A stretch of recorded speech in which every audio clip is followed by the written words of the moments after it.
पर दिन बदलती जा रही है। एक तरफ देखने को मिलता है कि कभी नीतीश बाबू का जो जेडीयू है जनता दल यूनाइटेड कभी आरजेडी के संपर्क में आकर सरकार बनाती है, और कभी यही जो भाजपा जो कुछ दिन पहले कहा करती थी कि हमारे लिए दरवाज़ा बिल्कुल बंद है नीतीश कुमार का। और यह गृह जो मंत्री है, गृह मंत्रालय अमित शाह जी है, वह उन्होंने अपने कड़े शब्दों में पूर्णिया के एक बहुत बड़े जनसभा में कहे थे कि नीतीश बाबू जी आप कान खोलकर सुन लीजिए कि आपका दरवाज़ा बिल्कुल बंद है। तो हम यहाँ पर आज़ाद समाज पार्टी के जो वर्कर हैं उनसे जानना चाहेंगे कि नीतीश बाबू जी ने कहा कि गेट बंद है, दरवाज़ा बंद है, तो नीतीश बाबू को फिर एंट्री कहाँ से मिल गया? क्या वो वेंटिलेटर से कूद गए या खिड़की तोड़ के अंदर चले गए? इस पर चर्चा करते हैं। हमारे साथ आज़ाद समाज पार्टी के जिला अध्यक्ष है लक्ष्मण पासवान जी। लक्ष्मण पासवान जी, पहले तो आपको चैनल में स्वागत है। सबसे पहले मैं आपको आपके चैनल सभी को मैं जय भीम नमो बुद्धाय से साधुवाद करता हूँ। अरे आप तो बड़ा मुस्कुरा रहे हैं, उधर खेला हो गया, उधर अमित शाह बोल रहे थे कि हमारे यहाँ पर दरवाजा नहीं, इसलिए नीतीश बाबू का बंद है, और आप मुस्कुरा रहे हैं, फिर कहाँ न कहाँ से कूद के घुस गए।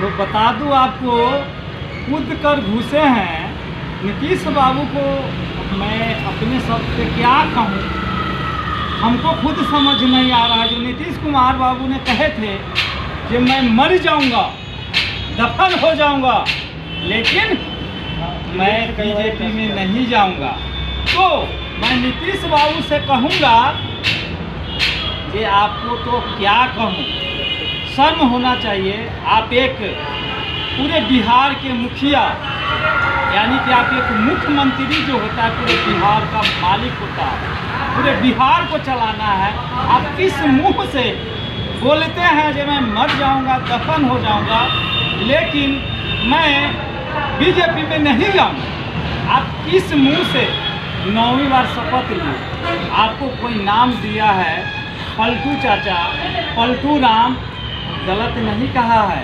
आप बहुत ठग लिए मुख्यमंत्री जी नीतीश बाबू, आप भोली भाली जनता को बहुत ठग लिए।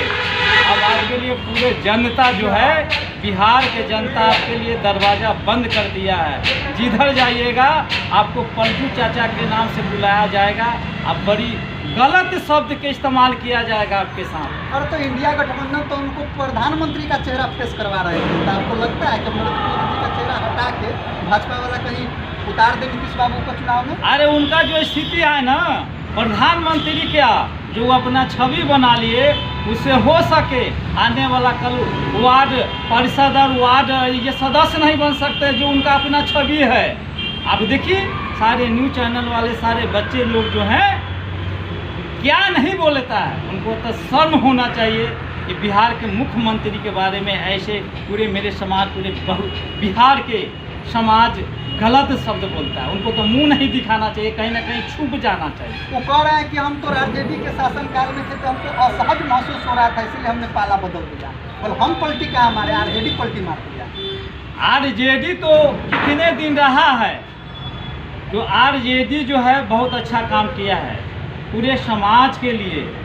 आप तेजस्वी जी से डर गए, क्यों डर गए? जो अभी 4 लाख लगभग नौकरियां जो गरीब के बच्चे के भी गांधी मैदान में बांटा गया, तो तेजस्वी जी के नाम आ रहा। तो आप तो तेजस्वी से भी डर गए। आप कहते हैं कि कल के बच्चे हैं तेजस्वी से इसलिए डर गए कि कल हमको पलटू चाचा कहवे करता है, कल कुर्सी से उठाकर कहीं फेंक दे कि हम कहीं नाला नाली में भी गिरे मिले। तेजस्वी से आप डर गए, और अब पूरे जनता बिहार के आपसे नाखुश है।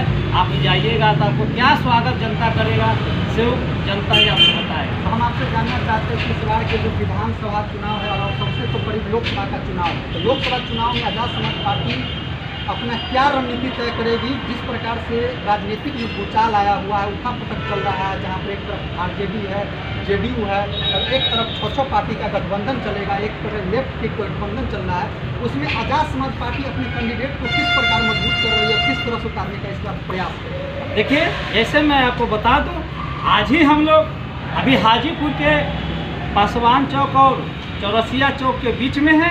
आज पार्टी के मजबूत करने के लिए हमने आज ये बैठक बुलाया हूँ। आज ये मजबूती के साथ हमने अपने कार्यकर्ता के साथ बात किए हैं, और तन मन धन से मजबूती के साथ आज़ाद समाज पार्टी हाजीपुर लोकसभा लड़ने की काम करेगी। मजबूती के साथ हम लोग लोकसभा लड़ेंगे। लोकसभा की तैयारी हाजीपुर से आज़ाद समाज पार्टी कर रही है और विधानसभा भी हम लोग यदि गठबंधन नहीं हुआ कहीं से तो अपने पार्टी की ओर से विधानसभा भी हर जगह से लड़ने की हम लोग की फुल तैयारी है और लड़ के दिखाएंगे और सीट निकाल के बिहार से बताएंगे। चिराग पासवान का बड़ा बुजुर्ग सबको अक्षय बट स्टेडियम में छोटा छोटा नौजवान लड़का को 12 साल 15 साल वाला को जुटा दिए और कहें कि हम हजारों की संख्या में भीड़ जुटाते। डर नहीं लगता है कि कहाँ फेंकाइएगा? चिराग पासवान जी के बारे में अब क्या कहें। चिराग पासवान जी हमसे बड़े नहीं हैं, छोटे ही हैं। अभी उनको राजनीति जो है बहुत सीखने के जरूरी है, इसलिए कि चिराग पासवान जी हवाई जहाज में उतरे हैं। और मोदी का हनुमान है, वो तो बोले हैं कि हम मोदी पर अंधविश्वासी है। वो तो नीतीश जी को कटाक्ष करते थे कुछ दिन पहले, कहते थे कि नीतीश कुमार का मानसिक संतुलन बिगड़ गया है, उनको विषैला पदार्थ दिया जा रहा है, उनको इलाज की आवश्यकता है। और आज कल तो उनके शाम के शपथ ग्रहण में मलाई तोड़ रहे थे, तो किस प्रकार कहेंगे चिराग जी को? लेकिन चिराग जी एक बात कह रहे थे कि मैं सब दिन नीतीश के विरोधी हूँ और रहूँगा, फिर भी उनके शपथ ग्रहण में कैसे गए अब उनका अपना विचार है। ये लोग कुछ बोलते हैं और कुछ करते हैं।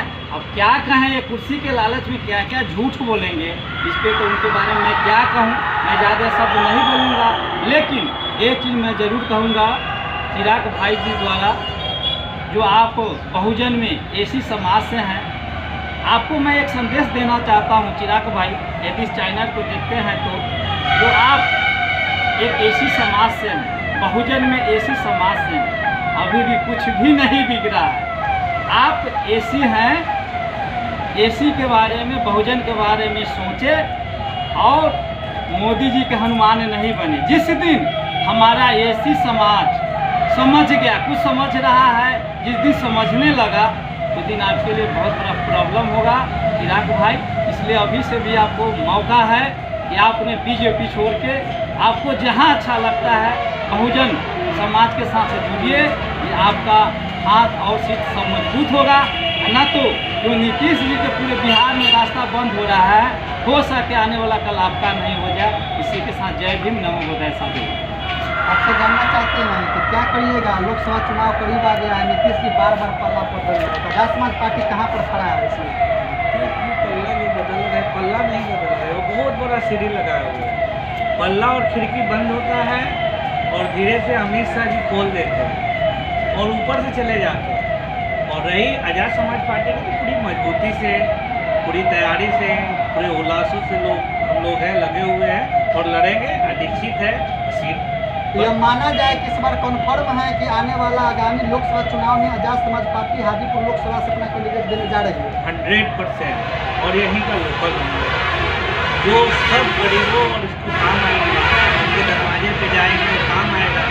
और पैसा हाजीपुर विधानसभा लोकसभा हम लोग निकाल के दिखाएंगे। तो हम आपसे जानना चाहते हैं कि आप जिस प्रकार अपने कैंडिडेट को अगर इस लोकसभा से क्षेत्र से देते हैं, अगर आने वाले समय में जिस प्रकार के त्रिकोणीय मुकाबला होगा, अगर आपकी पार्टी यहाँ से इसकी सीट पर कायम होती है अपनी सत्ता बनाने में, तो आपका मेन लक्ष्य क्या होगा हाजीपुर की जनता को लेकर, इस लोकसभा क्षेत्र को लेकर? लोकसभा के जितने दबे पिछड़े कुचले लोग हैं, उनके साथ अन्याय नहीं हो, न्याय हो और उनको विकास का काम करेंगे। विकास तो सबके लिए करेंगे, लेकिन उन पर थोड़ा अलग से ही ध्यान दिया जाएगा कि जो हमारे दबे कुचले लोग हैं उन पर ज़्यादा फोकस करेंगे। जो बाकी की पार्टी लोग उनको छोड़ देते हैं, सिर्फ 500 रुपये लेके वोट लेती है, उसके बाद फिर उनको 5 साल पूछने नहीं जाते। वो काम हम लोग नहीं करेंगे। उनके हक अधिकार के लिए हमेशा लड़े और लड़ते रहेंगे। यहाँ पर कुछ युवा भी है, आज़ाद समाज पार्टी के वर्कर भी है, इनसे जानने का प्रयास करते हैं। बताइए, इस बार लोकसभा चुनाव में क्या है रणनीति, आप लोग क्या करेंगे? इस बार हम लोग बड़े भैया के लिए बहुत मजबूती से हम लोग अपने समाज में काम कर रहे हैं और इस बार हम अपने हाजीपुर क्षेत्र से सीट को हम लोग लाएंगे। और तो इस त्रिकोणीय मुकाबला होगा, कुछ वोट आप काट लीजिएगा, कुछ वोट आप काट लीजिएगा, भाजपा अपना कैंडिडेट देकर न दीजिए, तो क्या कीजिए? नहीं, ऐसा कोई बात नहीं है, ऐसा कुछ नहीं होने वाला है। ऐसे हम लोग अपने समाज के बीच हैं और समाज को जितने भी हमारे लोग हैं और उनका मांग भी है कि हमारे भैया बिहार में और आए। तो ये थे आज़ाद समाज पार्टी के वर्कर, जिनका अपने पार्टी के लेकर, अपने पार्टी के विजन को लेकर उन्हें प्रमुखता से बोले, और उन्होंने कहा कि आने वाला समय में जो लोकसभा चुनाव होगा उसमें साफ साफ जिला अध्यक्ष लक्ष्मण पासवान जी के द्वारा कहा गया है कि हाजीपुर में जो भी हो जाए, त्रिकोणीय मुकाबला हो, 4 गुना मुकाबला हो या 6 गुना मुकाबला हो, लेकिन आज़ाद समाज पार्टी डट के रहेगी और डट के मुकाबला करेगी। तो आप कमेंट के माध्यम से प्रतिक्रिया दीजिए कि हाजीपुर लोकसभा क्षेत्र में इस बार माहौल किसका है, और क्या चिराग पासवान या पशुपति पारस या महागठबंधन के कोई एक प्रत्याशी आएंगे, जैसा कि आरजेडी और लेफ्ट के तरफ से यह दावा किया जा रहा है कि हम भी एक कैंडिडेट को देंगे। इस पर क्या अपनी प्रतिक्रिया देते हैं और कहां पर सभी पार्टियों का नज़र है, और किस प्रकार के आने वाला लोकसभा में जनता अपना मत का डिसाइड करती है, इस पर आप प्रतिक्रिया देकर बताने का काम करेंगे। जय भीम, नमो बुद्धाय। हम हाजीपुर लोकसभा क्षेत्र में भी आए हुए हैं, फिर किसी अन्य क्षेत्र में जाएंगे, बगल में वैशाली लोकसभा क्षेत्र है, उसमें जाएंगे और वहाँ के आम जनताओं से जानने का हम कष्ट करेंगे।